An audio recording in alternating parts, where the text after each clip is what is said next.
When you're a contrarian and you're in a market that's very high priced, you have to be careful. Your natural inclination as a value investor and a contrarian is to want to sell everything. Not practical, right? No one wants to really sell everything. We're here to invest, and there are great investments. So I think what we need to do is take a holistic look at the businesses that we own and say, you know what, even at high prices, I'm willing to stay invested in the businesses that are performing, where I like the fundamentals, where I like the backdrop, where I think the strategy is good, where I think that people are doing a great job.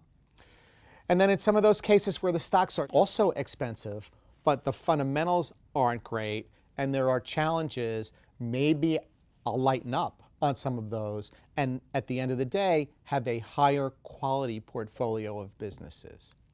When valuations are low and we're being paid to take on the risk of business challenges, that's kind of my bread and butter. And that's what we're about, and I'm waiting for the next opportunity to do that. But if you're not being paid to take the risk, when the stocks that are not perfect are priced to perfection, it's time to take a little money off the table on those. Business risk has many elements, and they get very qualitative. So oftentimes we talk about how we do quantitative things, and we measure and we look at PEs and cash flows and balance sheets and all that stuff, and that's completely true. We do that.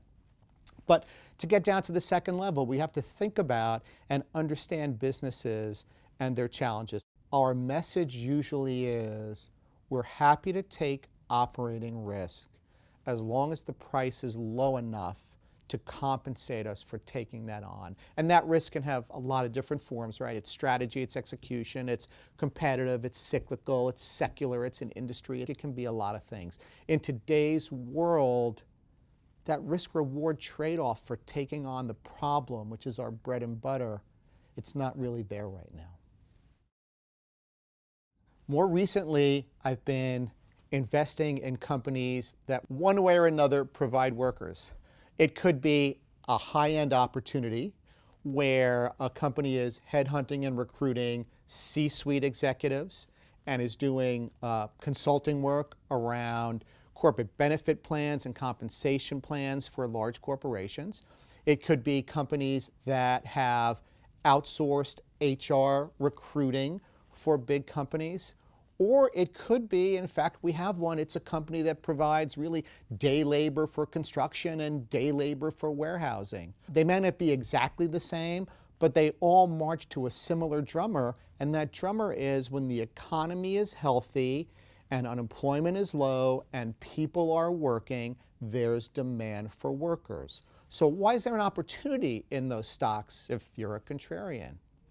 The stocks are priced like there's going to be a rollover in the economy, that there'll be a rollover in employment, that this anemic recovery that we've had, long but anemic, is about to come to an end. I disagree. If you disagree with that, there's still money to be made in providing workers to companies.